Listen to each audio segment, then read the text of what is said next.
What's up, Chase? What's up? Coach said earlier today that there are opportunities that you need to take advantage of. What do you think about that? Yeah, I think every game we have opportunities to take advantage of. It's just about seeing it right. It's just about going about that process in the right way. Sometimes you can't always take those opportunities or those shots or whatever it is off of the play based on what the defense is doing. If they pressure, if there is pressure, you got to make a quick decision, get the ball out, to your eligible. So in that regard, yes. And we're trying to take those opportunities when they come. Is that consistent with what you saw on film from the Buffalo game? Like there was a lot of conservative decisions, checkdowns. Were there opportunities to go down the field, or were you content with a lot of taking what the defense gave you? Well, I would say definitely content with what they were giving us.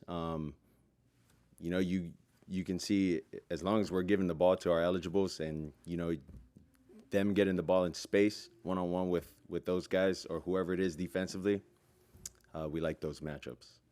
Tua, you've had your fair share of winning streaks and losing streaks in your time here. How do you maintain the even keel, bounce back when you've lost a few in a row? Yeah, I think some has to come from a foundation that you rely on. For me, my faith. I have my family as well, and then I think it's transitioning that to some of the players based on what they feel their situation is as well, right? As a leader, that's our job to be able to help the guys where they're at, bring them along on this journey. It's part of the NFL. Obviously, you don't want to lose 3 of the first games, and you can see that a lot of the younger guys are still trying to find their way through the season, through whatever this is with these losses. But as long as they see you how you are, you give them perspective, and you keep going, they're going to follow. How would you describe the level of urgency then, as you can't afford to have 0-3 turn into 0-4, much less 0-3 in the division with 2 losses at home to the Patriots and Jets? Yeah, exactly what you said. We can't start 0-3. Nonetheless, we don't want to start 0-4. And so we're doing all we can, to prepare all the guys that are needed to go in there, defensively, offensively. That's kind of what we're trying to hone in on, and big on the trust factor with trusting the guy next to you, trusting that they're going to do your job, and all you have to do is focus on yours. With how much does the 1-7 start in Flores' final season and last season rebounding from the tough start, how much do you think you can build off those things? Well, I would say when we went 1-7, the look of our team was totally different than the team we have now. I think for that season, it was just, man, we're just gonna grind this out, and we're gonna have to keep going. And if we keep going, maybe we give ourselves a chance, maybe we give ourselves an opportunity.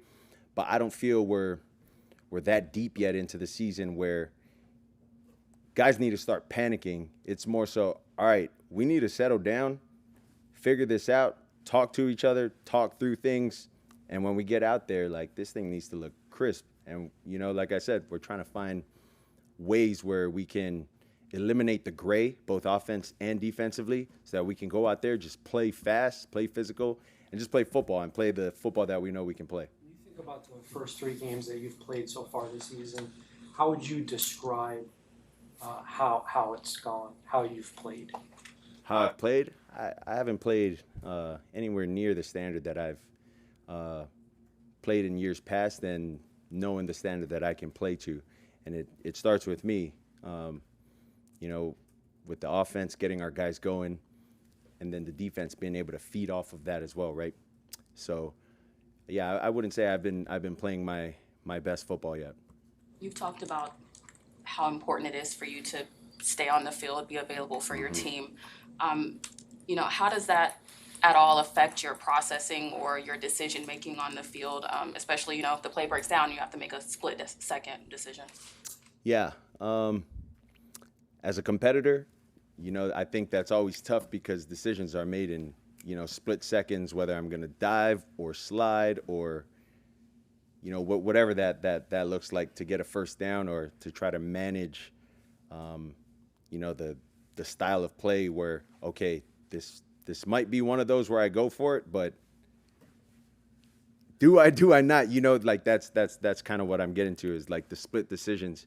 And I would say I've leaned more on like just being able to protect myself. And if we're gonna go for it on fourth down, we go for it on fourth down. If I can get as much as I can, then get down and we get a first down, that's good as well. But I would say it's really just get down every time. You're known though for like your quick delivery. Do you find yourself even having to speed up your processing even more than you have in years past? I wouldn't say I've had to speed up my process that much quicker. But then as we're going through progressions, seeing, where guys are going to be where they're supposed to be, that can speed up, get into the later person in the progression. So someone posted highlights from your Alabama career on social media. Do you ever look back at that, and in what ways do you feel like you're different now? Well, in Alabama, I didn't have a wife. I didn't have 2 kids.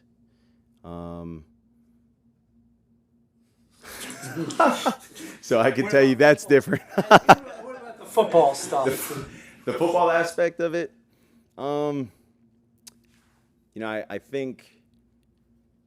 think as I look back at Alabama and then as I was getting ready to come to the NFL, I think one of the biggest changes and differences that I felt would have been some of the surgeries that I've had, that I can kind of feel some of the residuals within my ankles. And, I was running a little different when I was at Alabama, and, it's just not the same. And that, I think that's normal given the surgeries and everything that comes with the sport, right? You're undefeated in starts against the Jets. How much, if any, of that can translate with this new look Jets team coached by Aaron Glenn? Yeah, I don't think any of it translates. None of the wins from last year can translate to this year, and vice versa. So we got to go out. This is a new scheme team, but we've seen the scheme before, right? But for the most part, same players, some changes in the back end.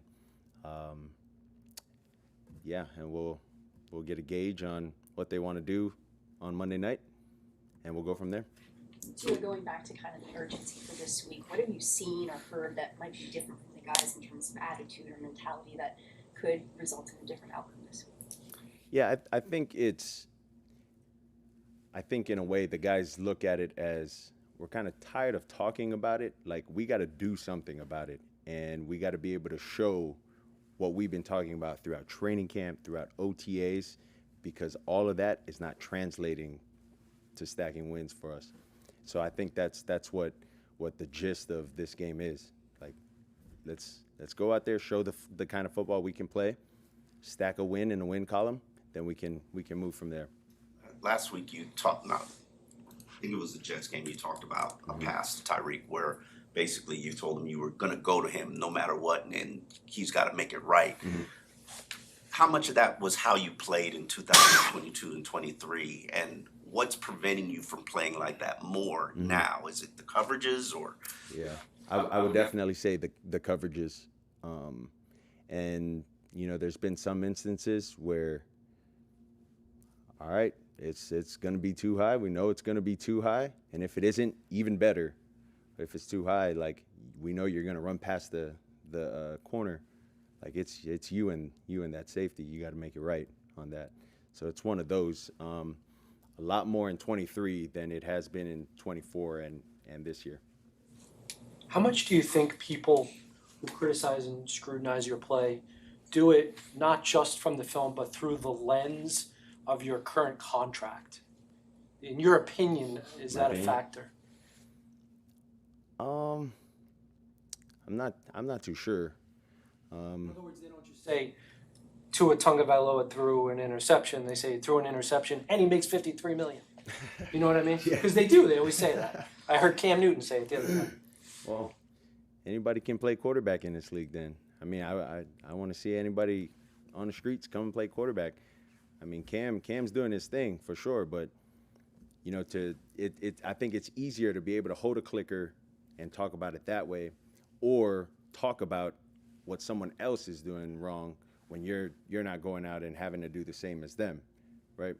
So I think it's easy to do that. I think anybody can do that. I don't think anybody can play quarterback.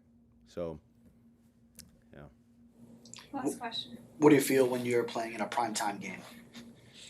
Yeah, that's a blessing. It's cool. A lot of teams aren't playing, so you know it's like around the league. Those guys are, you know, they want to see what the Dolphins are doing, what the Jets are doing. I know we have another game going on as well, but you know it's like an opportunity for those guys after a game on Sunday. Like, oh, let me turn on the TV as I'm watching my own film. You know, let me see what these guys are doing or whatever that may look like. You like that rivalries uniform? Are you gonna be I wearing think it's dope.